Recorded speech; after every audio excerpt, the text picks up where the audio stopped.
Selon Exode 4, l'Éternel demanda à Moïse, « Qu'est-ce que tu as dans ta main ?» « Une verge. » « Très bien. Par cette verge, des choses vont être faites. Mais maintenant, ta main dans ton sein et retire-la. Maintenant, que vois-tu ? Elle est blanche de lèpre. Mets encore ta main dans ton sein et sors-la. Comment est-elle désormais ? Elle est propre et saine. Quelle est la nature de cette verge ? Vous savez que la verge de Moïse est ultérieurement devenue la verge d'Aaron, la verge qui avait bourgeonné quand son sacerdoce a été confirmé. Livre des Nombres, chapitre 17. 12 verges représentant les tribus ont été placées dans la nuit. Le matin venu, il y avait 11 verges mortes et une vivante, en signe d'un sacerdoce vivant.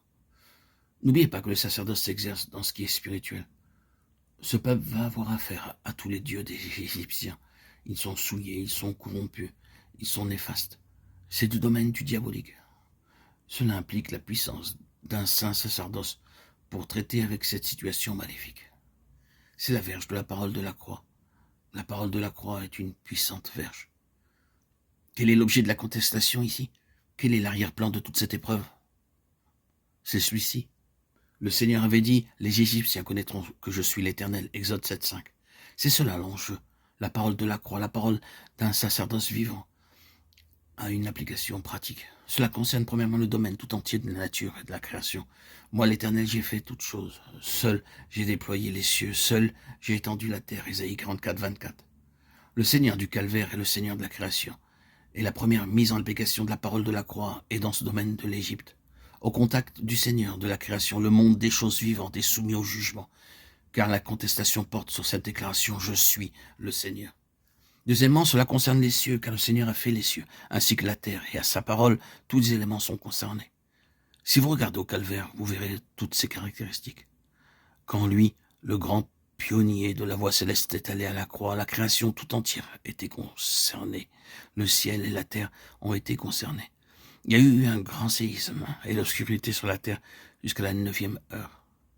La création et les éléments ont été touchés par celui qui est la parole de la croix. En type, c'est ce qui est arrivé en Égypte. Ensuite, tertio, cela concerne aussi l'enfer. Quelle est la plus grande arme de l'enfer ? C'est la mort. Le dernier ennemi. 1 Corinthiens 15, 26.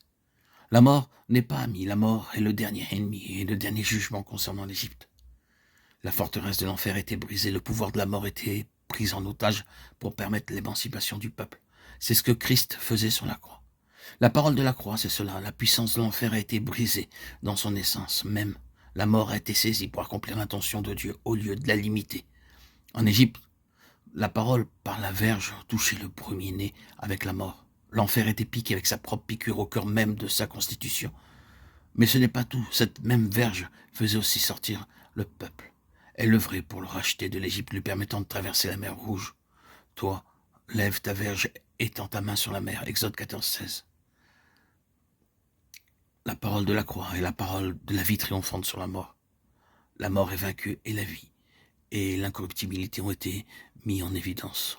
Au moyen de la verge de la parole de la croix, par cette épreuve merveilleuse d'émancipation, Moïse apprenait que le ciel gouverne dans cette création, gouverne dans le ciel, gouverne dans l'enfer, et qu'au sein du royaume des hommes, le ciel gouverne pour l'émancipation des élus. Tout cela, c'est l'histoire de l'intervention du céleste. Tout cela n'est pas survenu tout de suite, et vous vous demandez certainement pourquoi cela avait été gradué de cette manière. Ce que signifiait cette verge était seulement partiel au commencement, mais gagnait en force et en puissance au fur et à mesure de sa progression.